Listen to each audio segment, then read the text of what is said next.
ഉൽപ്പത്തി 47. യാക്കോബ് ഗോഷനിൽ. ജോസഫ് ഫറവോയുടെ അടുത്ത് ചെന്ന് പറഞ്ഞു, കാനാൻ ദേശത്തു നിന്ന് എൻ്റെ പിതാവും സഹോദരന്മാരും വന്നിട്ടുണ്ട്.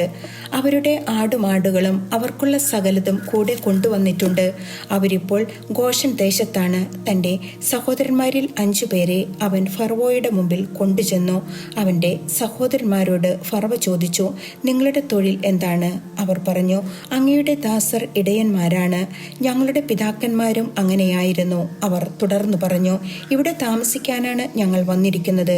കാനാൻ ദേശത്ത് ക്ഷാമം രൂക്ഷമായതുകൊണ്ട് അങ്ങയുടെ ദാസരുടെ കാലികൾക്ക് അവിടെ തീറ്റിയില്ല.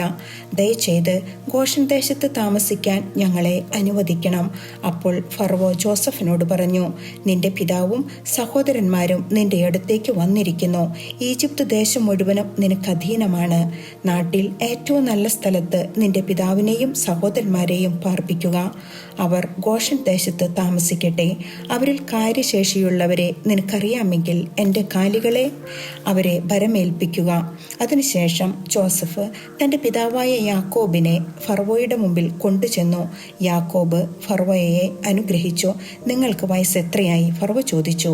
എൻ്റെ ദേശാന്തരവാസക്കാലം 130 വർഷമായിരിക്കുന്നു. അത് ഹ്രസ്വവും കഷ്ടപ്പാടുകൾ നിറഞ്ഞതുമായിരുന്നു. എൻ്റെ പിതാക്കന്മാരുടെ ദേശാന്തരവാസക്കാലത്തോളം ആയിട്ടല്ല അത്. ഫറവോയെ അനുഗ്രഹിച്ചതിനു ശേഷം യാക്കോബ് അവൻ്റെ അടുത്തു നിന്ന് പോയി. ഫറവോ കൽപ്പിച്ചതുപോലെ ജോസഫ് തൻ്റെ പിതാവിനെയും സഹോദരന്മാർക്കും ഈജിപ്തിൽ ഒരു ദേശം അവകാശമായി നൽകി. അവരെ അവിടെ പാർപ്പിച്ചു. നാട്ടിലെ ഏറ്റവും നല്ല ദേശമായ റംസേസ് ആണ് അവൻ അവർക്ക് കൊടുത്തത്. ജോസഫ് തൻ്റെ പിതാവിനും സഹോദരന്മാർക്കും പിതാവിൻ്റെ വീട്ടുകാർക്കുമെല്ലാം അംഗസംഖ്യ അനുസരിച്ച് ആഹാരം കൊടുത്തുപോന്നു. ക്ഷാമം രൂക്ഷമാകുന്നു. ഒരു ദേശത്തും ആഹാരം കിട്ടാനില്ലായിരുന്നു. ക്ഷാമം അത്ര രൂക്ഷമായി. ഈജിപ്തും കാനാൻ ദേശവും ക്ഷാമം മൂലം കഷ്ടപ്പെട്ടു.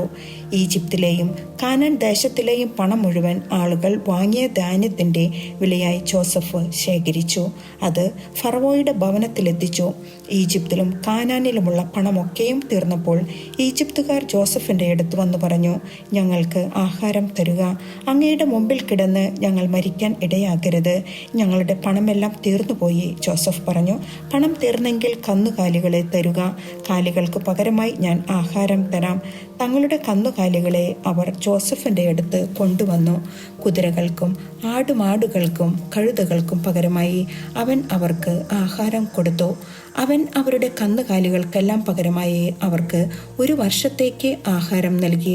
അടുത്ത വർഷം അവർ ജോസഫിൻ്റെ അടുത്ത് ചെന്ന് പറഞ്ഞു, പണം തീർന്ന കാര്യം യജമാനിൽ നിന്ന് ഞങ്ങൾ ഒളിച്ചു വെക്കുന്നില്ല.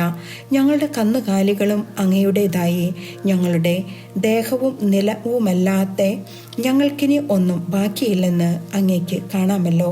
ഞങ്ങളും ഞങ്ങളുടെ നിലവും അങ്ങയുടെ കൺമുമ്പിൽ നശിക്കാതിരിക്കുവാൻ ഞങ്ങളെയും നിലത്തെയും വാങ്ങി പകരം ഞങ്ങൾക്ക് ആഹാരം തരുക.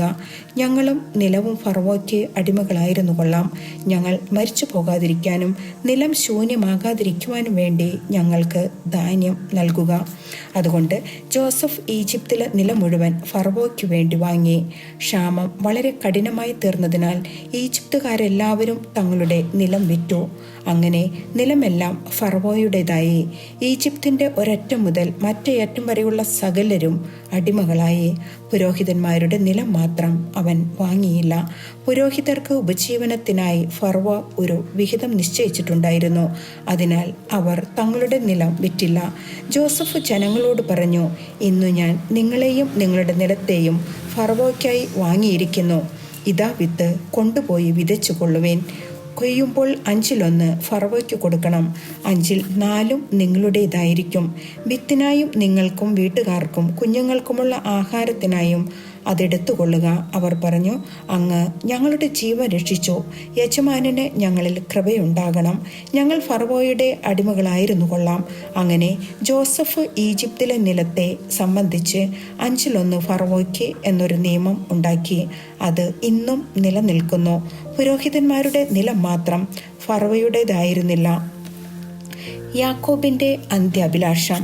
ഇസ്രായേൽ ഈജിപ്തിലെ ഗോഷൻ ദേശത്ത് പാർത്തു. അവർക്ക് അവിടെ ധാരാളം സ്വത്തുണ്ടായി. അവർ സന്താന സമൃദ്ധിയുള്ളവരായി പെരുകി. യാക്കോബ് ഈജിപ്തിൽ 17 വർഷം ജീവിച്ചു. യാക്കോബിന്റെ ആയുഷ്കാലം 147 വർഷമായിരുന്നു. മരണസമയം അടുത്തപ്പോൾ ഇസ്രായേൽ ജോസഫിനെ വിളിച്ചു പറഞ്ഞു, നിനക്ക് എന്നിൽ പ്രീതിയുണ്ടെങ്കിൽ എന്നോട് വിശ്വസ്തമായും സത്യസന്ധമായും പ്രവർത്തിക്കാമെന്ന് എൻ്റെ തുടയ്ക്ക് കീഴെ കൈവച്ച് സത്യം ചെയ്യുക. എന്നെ ഈജിപ്തിൽ സംസ്കരിക്കരുത്. എനിക്ക് എൻ്റെ പിതാക്കന്മാരോടൊപ്പം വിശ്രമിക്കുന്നതിന് എന്നെ ഈജിപ്തിൽ നിന്ന് കൊണ്ടുപോയി അവരുടെ ശ്മശാനത്തിൽ അടക്കുക. ജോസഫ് സമ്മതിച്ചു. അങ്ങ് പറഞ്ഞതുപോലെ ഞാൻ ചെയ്യാം. എന്നോട് സത്യം ചെയ്യുക. അവൻ ആവശ്യപ്പെട്ടു. ജോസഫ് സത്യം ചെയ്തു. അപ്പോൾ ഇസ്രായേൽ കട്ടിൽ തലയ്ക്കൽ ശിരസ് നമിച്ചു.